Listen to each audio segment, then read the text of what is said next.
Okay, like I said, we're still in Ezekiel.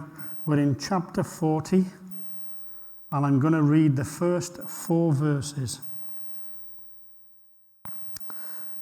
In the 25th year of our exile, at the beginning of the year, on the 10th of the month, in the 14th year after the fall of the city, on that very day the hand of the Lord was upon me, and he took me there. In visions of God, he took me to the land of Israel and set me on a very high mountain, on whose south side were some buildings that looked like a city. He took me there, and I saw a man whose appearance was like bronze. He was standing in the gateway with a linen cord and a measuring rod in his hand. The man said to me, "Son of man, look with your eyes and hear with your ears, and pay attention to everything I am going to show you, for that is why you have been brought here. Tell the house of Israel everything you see."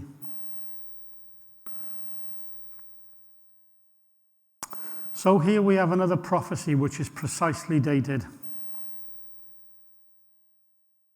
This one is in the form of another vision, and he records it as happening on the 25th year, at the beginning of the year, and on the 10th of the month. And the experts have reckoned the experts reckon this is reckoned from the time when Jeconiah was taken captive, which was also when Ezekiel himself was taken captive. It is also 20 years after his first vision on the banks of the river, and 14 years since the fall of Jerusalem to the Babylonians. And a point of interest here,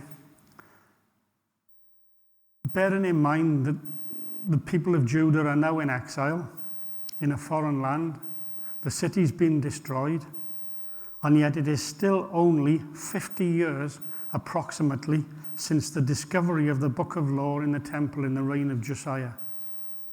So in that short space of 50 years, they've gone from celebrating the Lord, reigniting everything the law says, to being in exile for idolatry and sin.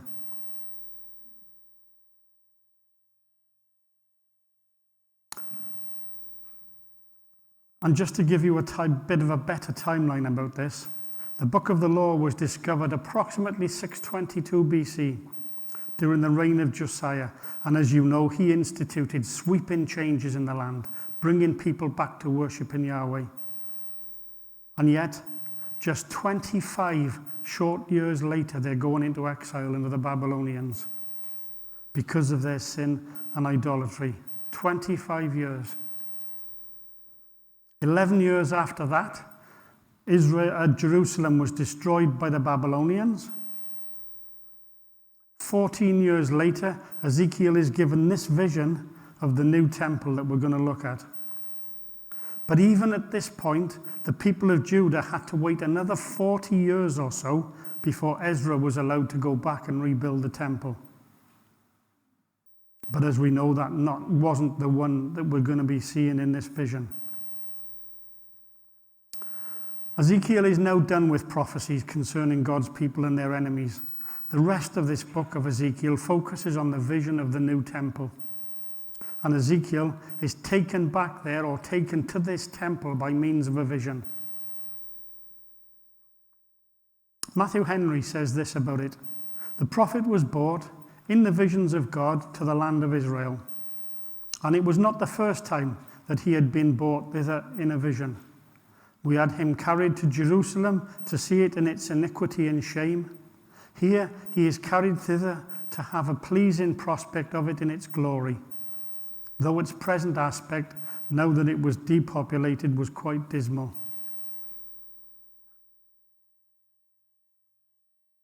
This vision is more encouragement for God's people. It tells his people that God hasn't forsaken them, as they must have been feeling desperate and desolate and forsaken by God. This vision of the temple is to encourage them. It's to tell them that God hasn't forgotten them. And we know ourselves, don't we, that it's easy when life gives you a hard blow to start feeling as though you've been forgotten by God and you're standing there on your own, when really we know that's not true. Of course, the benefit is we've got the Holy Spirit these days that they didn't have in those days, you know. And so this is God's way of encouraging them, bucking them up a little bit. You know, you've reached the bottom, now it's time to pick you up again.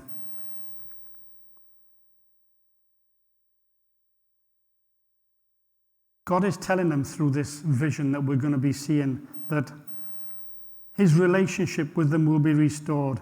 And he's already said that to them, hasn't he? That he's promised that he's going to restore their relationship with him.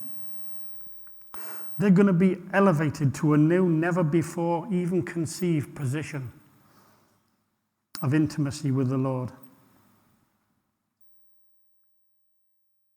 And incidentally, there's a lesson there for us. Present circumstances should never cause us to doubt the promises of God.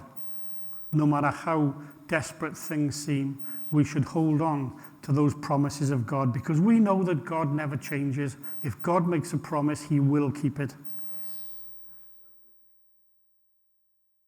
So in the vision, Ezekiel is taken to the top of a very high mountain.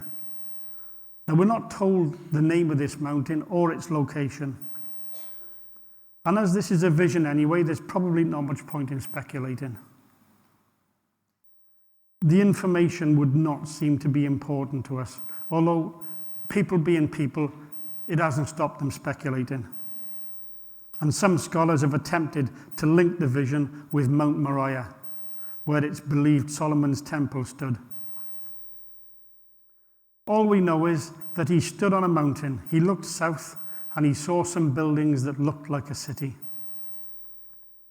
And as he looks at this sight before him, he's met by what he describes as a man whose appearance was like bronze, who was carrying a linen cord and a measuring rod. And again, people being people, experts have even disagreed about who this figure actually was. John Gill says that he was not a created angel, but the Messiah, the builder and owner of the city and temple.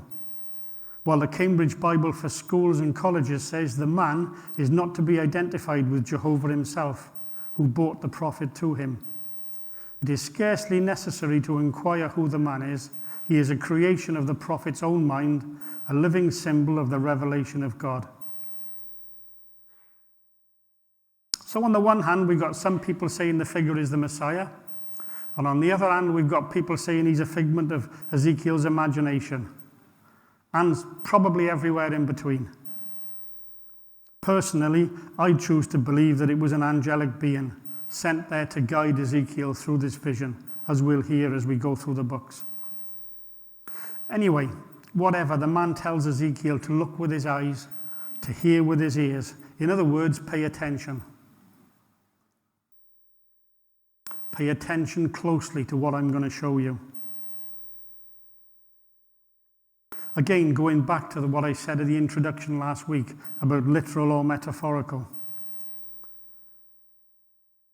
Why would it be important that Ezekiel pays so much attention if this prophecy was not meant to be taken literally? He tells Ezekiel he's going to show him why he has been brought here and that he is to go back and tell the house of Israel everything he sees. Again, I asked the question to myself, why would that be necessary if this wasn't to be taken literally in some way? So I'm going to read quite a long bit now. I'm going to read from verses 5 to 16.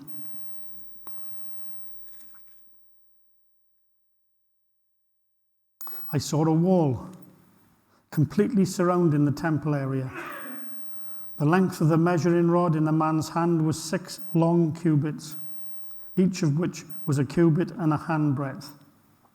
He measured the wall. It was 1 measuring rod thick and 1 rod high. Then he went to the gate facing east. He climbed its steps and measured the threshold of the gate. It was 1 rod deep. The alcoves for the guards were 1 rod long and 1 rod wide. And the projecting walls between the alcoves were 5 cubits thick. And the threshold of the gate next to the portico facing the temple was 1 rod deep. Then he measured the portico of the gateway. It was 8 cubits deep, and its jambs were 2 cubits thick. The portico of the gateway faced the temple. Inside the east gate were 3 alcoves on each side. The 3 had the same measurements, and the faces of the projecting walls on each side had the same measurements. Then he measured the width of the entrance to the gateway. It was 10 cubits, and its length was 13 cubits. In front of each alcove was a wall 1 cubit high, and the alcoves were 6 cubits square. Then he measured the gateway from the top of the rear wall of one alcove to the top of the opposite one. The distance was 25 cubits, from one parapet opening to the opposite one. He measured along the faces of the projecting walls all around the inside of the gateway, 60 cubits. The measurement was up to the portico facing the courtyard. The distance from the entrance of the gateway to the far end of its portico was 50 cubits. The alcoves and the projecting walls inside the gateway were surmounted by narrow parapet openings all round. As was the portico, the openings all round faced it inward. The faces of the projecting walls were decorated with palm trees. Now you can see why I said in the introduction that we'll be skipping through these chapters pretty quick, because you can only make it so interesting and relevant when you're talking about somebody measuring a building, especially when you're talking about cubits, and for most of us it's going to go, whew.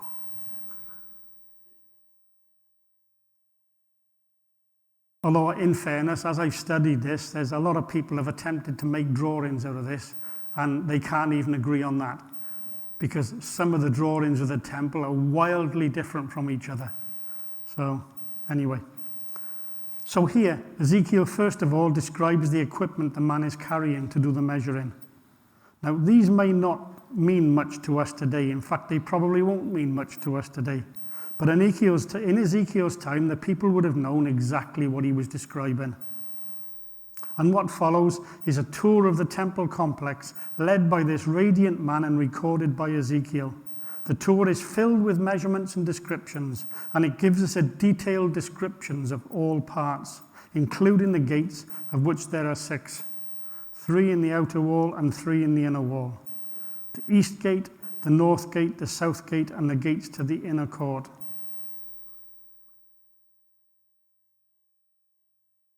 Now, before we get into the measuring, I just want to mention a bit about the cubit, for those who are not really sure.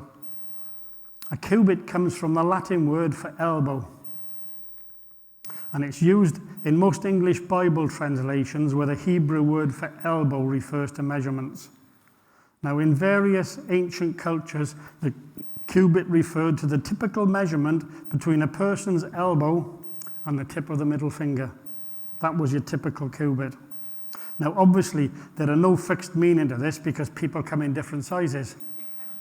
You know, what goes from there to there with me might only go from there to there with somebody else. Scholars do say that the cubit became more or less standardized measurement, but referred to different lengths in ancient Sumer, in Egypt, in Greece, in Rome, and in Israel. So it's just a sort of guesstimate, if you like, and it depends upon which country or empire that you're actually talking about as to what length this cubit is.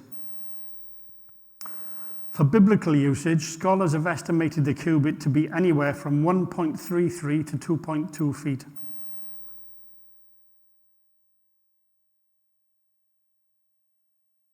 Now, the size of this gatehouse reveals their importance in the temple complex, because if you take the time to think about it, as some scholars have, these gateways are enormous. 25 cubits wide and 50 cubits deep. In our measurements today, that comes out at approximately 36 feet by 72 feet. That is a big gateway. So we can see by the measurements the man is taking and the thickness of the projecting walls on either side of the entrance, these gates are substantial structures. And we're told their walls are decorated with palm leaves. And again, we've seen that before. You go back into the beginning of the Old Testament to Leviticus, and the temples there were decorated with palm leaves and whatnot. Daniel Block argues that they reflect the sanctity of the territory within and the seriousness with which access to the sacred space must be controlled. They are huge because they are the first line of defense against unauthorized entry. And so that tells us that these gates are functional. They're not there for decoration. They're not that big to impress people. They're there to keep people out who are not supposed to be going in. After all, we're talking about a temple, which is God's holy space. And they don't want just anybody tramping around on the holy areas of God.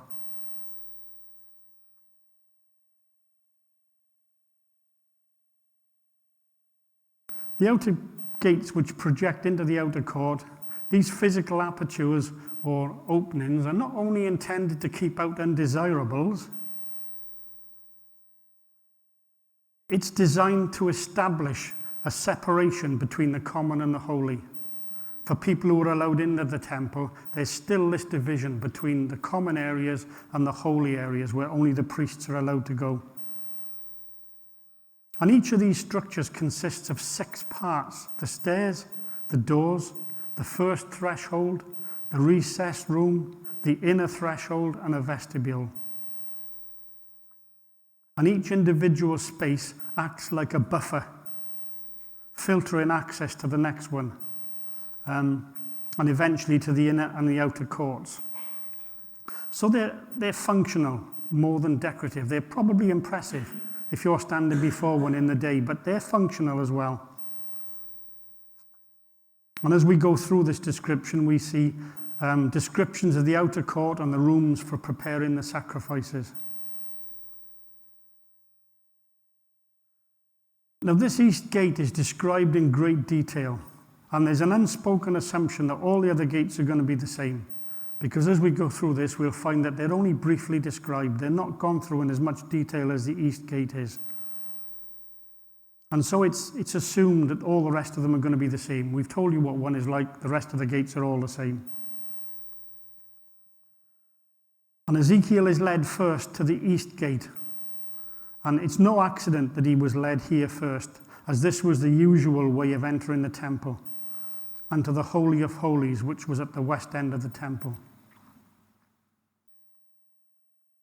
Okay, let's go read verses 17 to 19. Then he brought me into the outer court. There I saw some rooms and a pavement that had been constructed all around the court. There were 30 rooms along the pavement. It abutted the sides of the gateway and was as wide as they were long, and this was the lower pavement. Then he measured the distance from the inside of the lower gateway to the outside of the inner court, and it was 100 cubits on the east side as well as on the north. Okay, so the outer court in Herod's temple was called the court of the Gentiles, and it was open to all. I assume that not only me, but the assumption is that it's the same with this temple. We're told there's paved areas all the way around the court with 30 rooms in there, but we're not told yet what these rooms are for.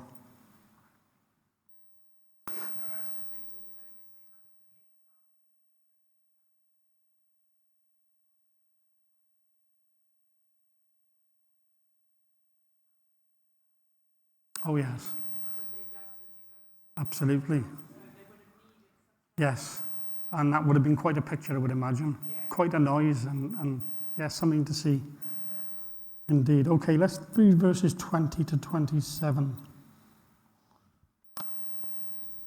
Then he measured the length and width of the gate facing north, leading into the outer court.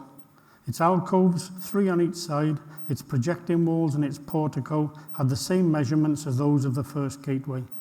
It was 50 cubits long and 25 cubits wide. Its openings, its portico, and its palm tree decorations had the same measurements as those of the gate facing east. 7 steps led up to it, with its portico opposite them. There was a gate to the inner court facing the north gate, just as there was on the east. He measured from one gate to the opposite one. It was 100 cubits. Next, the man measures the north gate. Now, As Ezekiel doesn't actually say that the man took him to the north gate, it's reasonable to assume that he could see the north gate from where he was standing in the outer court. We are told that the measurements are the same as the east gate. And notice that it also contains the same decorations that the east gate did. The decorations of palm leaves and all the rest of it. And as I've said earlier, if you remember, Solomon's temple was also decorated with palm leaves and what have you. Ezekiel is led next to the south gate, which is pretty much the same as all the other gates, and from there into the inner court. So let's have a read now from verses 28 to 37, another long stretch. Then he brought me into the inner court through the south gate, and he measured the south gate. It had the same measurements as the others. Its alcoves and projecting walls and its portico had the same measurements as the others. The gateway and its portico had openings all around. It was 50 cubits long and 25 cubits wide. The porticos of the gateways around the inner court were 25 cubits wide and 5 cubits deep. Its portico faced the outer court. Palm trees decorated its jambs, and 8 steps led up to it. Then he brought me to the inner court on the east side, and he measured the gateway. It had the same measurements as the others. Its alcoves and its projecting walls and its portico had the same measurements as the others. The gateway and its portico had openings all around. It was 50 cubits long and 25 cubits wide. Its portico faced the outer court. Palm trees decorated the jambs on either side, and 8 steps led up to it.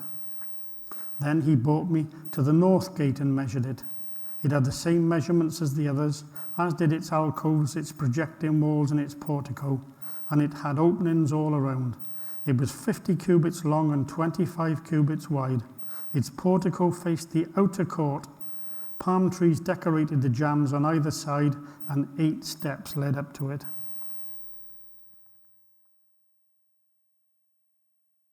So having previously been shown the south gate in the outer wall, Ezekiel is now led to the south gate on the inner wall.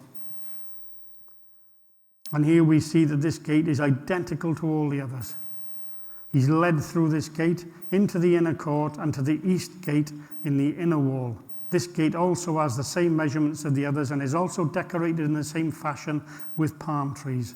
And from there he's taken to the north gate, which again is identical to all the others.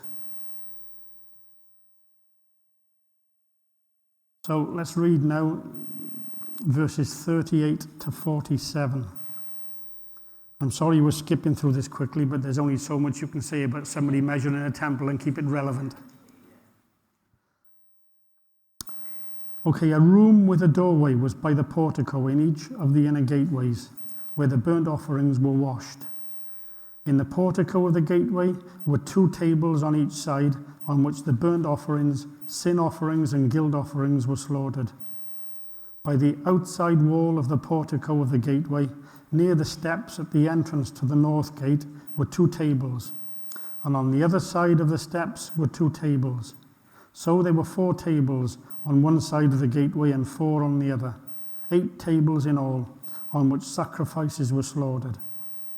There were also 4 tables of dressed stone for the burnt offerings, each 1.5 cubits long and 1.5 cubits high.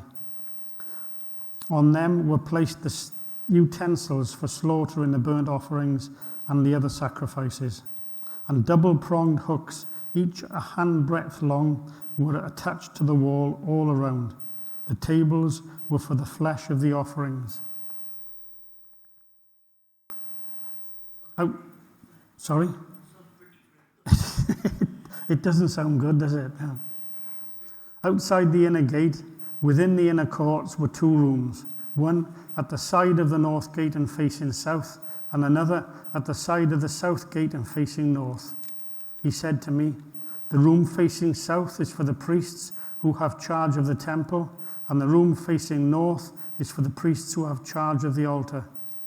These are the sons of Zadok, who are the only Levites who may draw near to the Lord to minister before him." Then he measured the court. It was a square 100 cubits long and 100 cubits wide, and the altar was in front of the temple.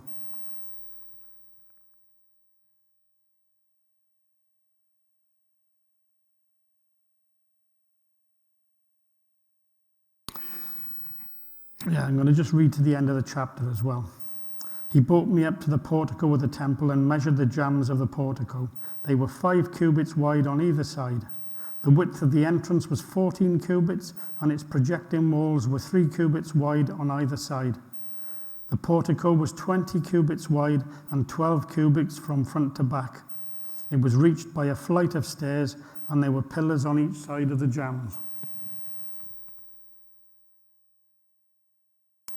Okay, so Ezekiel is now taken to the rooms for preparing the sacrifices, to the rooms for the priests. And it's pointed out to him that the south-facing rooms are for the priests who are in charge of the temple, and the rooms facing north are for the priests in charge of the altar, the sons of Zadok, and that they are the only Levites who can draw near to the Lord. He measures the court they are in before reaching the altar, which is in front of the temple. And now we're moving from the outer court and inner courts to the temple itself. And finally we get to the portico of the temple. The portico is simply, by the way, the colonnaded porchway of the temple. And the man also measures this. And let's be honest, it performs the same function as all the other porticos and all the other gates that we've seen. It's a pretty detailed description so far, as you can see. And if you consider again the argument literal or symbolic, I mean, why go through all this trouble and give in so much detail for something that is just symbolism? Okay, so where are we?